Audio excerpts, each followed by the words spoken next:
Hey everybody, Fashion is Art back again with another one. This week we're going to talk about Looksmaxing yet again, but out of context from what we have in the past, just breaking out generalizations. We want to talk about Looksmaxing in a long-term sense, but before we get into it and how it can affect you in the future, make sure you like the video, subscribe to the channel, and we'll have a lot of great relevant topics for y'all. New content keep coming every Wednesday and Saturday, so stay locked for that. So, story behind this episode is I've been thinking, and I have to share some of these uncomfortable truths with y'all about Looksmaxing and just getting up to that point. Because no matter what kind of thoughts, belief systems you have, or anything, you always want to become the best version of yourself. That's an essential goal. And one of the ways to do that is through fashion. And this channel strongly encourages that. And we provide a lot of options, a lot of solutions for you to do that, and different ways that you can do that. So what we're going to talk about today, though, with Looksmaxing is that it takes time, a lot of time. And we'll get into why it's important to recognize how much time it does take later on in the video. But to start off with, depending on the age of y'all and, most of the audience or the people I'm trying to connect with is anywhere from 18 to like 28, maybe a little younger, maybe a little older. But the point is your body is going through a lot of changes during this period of time. So as you grow into your adult body, your adult form and look, it's going to be difficult for you to max out your potential. Let me share with you what I mean by this. I, as you can see, have a baby face. Now, guess in the comment section exactly how old I am. For anyone who knows me, they know me, so that's different. But when it comes down to it, I always come off younger than my age. And that's one of those things that I've had to work through for a while. There's a lot of girls who would turn me down solely because I look way younger than I am. So that's something that I had to get over. Other things when it comes to just body, a lot of times when you're really skinny, it's hard to put on weight, hard to put on muscle. So as you get older, it's easier to build that more muscular physique. You don't have to eat as much, taking as much protein as you would.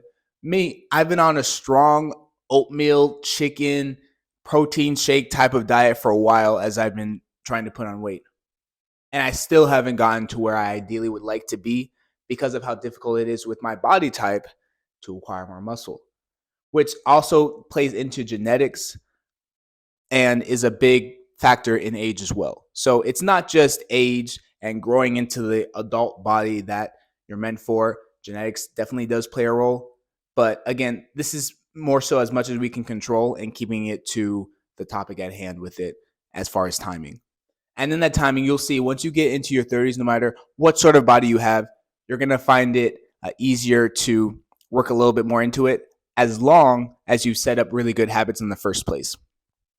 So what I mean by that is if you've been going to the gym for about a few years, you're in your 20s or in your teens, once your body starts to fill out, you're going to find it easier to put on that muscle in certain areas that you've always wanted to. You don't want to overdo it at the gym during this period of time. You just want to build up really good habits. That's the goal.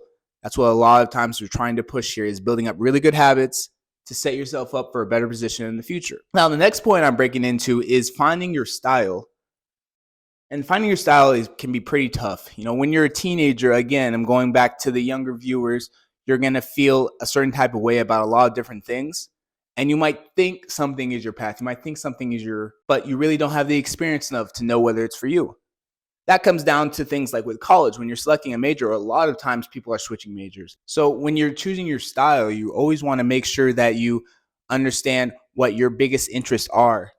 And you have to be fair. You have to acknowledge, okay, what fits you? Being able to be comfortable and confident in something you wear is much more important than it matching a certain look or appeal. That's why even though how much I talk about streetwear, and we love streetwear on this channel, I would never veer anyone to go out and get a Nike Tech or go out and get a jersey if that's not something you're comfortable wearing, if that's not something that you would wear on a daily. So keep that in mind when you're looking to find your style. Look for something that matches you, that identifies you, take from what you've been wearing growing up and kind of mold your own style from that.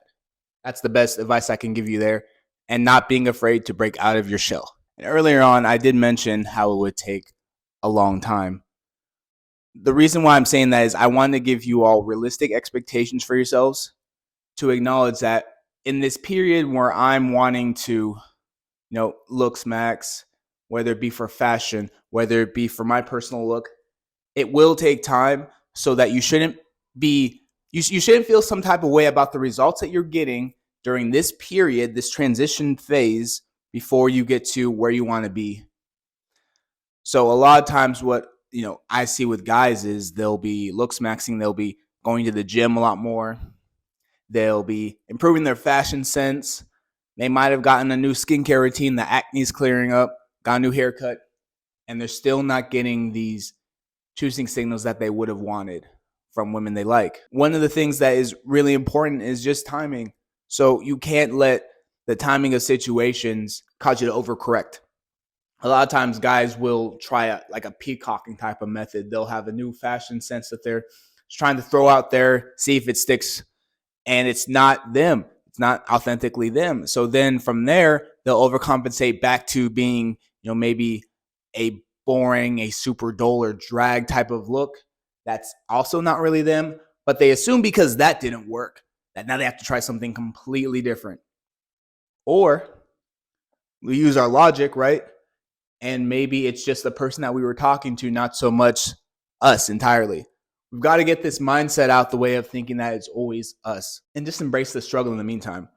And I'm going to say this once here. I won't be making any more content that connects to dating apps or anything digital aside from like optimizing Instagram and things of that nature, because dating apps are not a great judge of your character, how you look, and who you really are. Shout out to Wheat Waffles. He made a video on this, but you're finding women that you find unattractive. And if you do match with one that you actually swiped that was truly attractive, a lot of times they are not fully ready for to move on to someone new.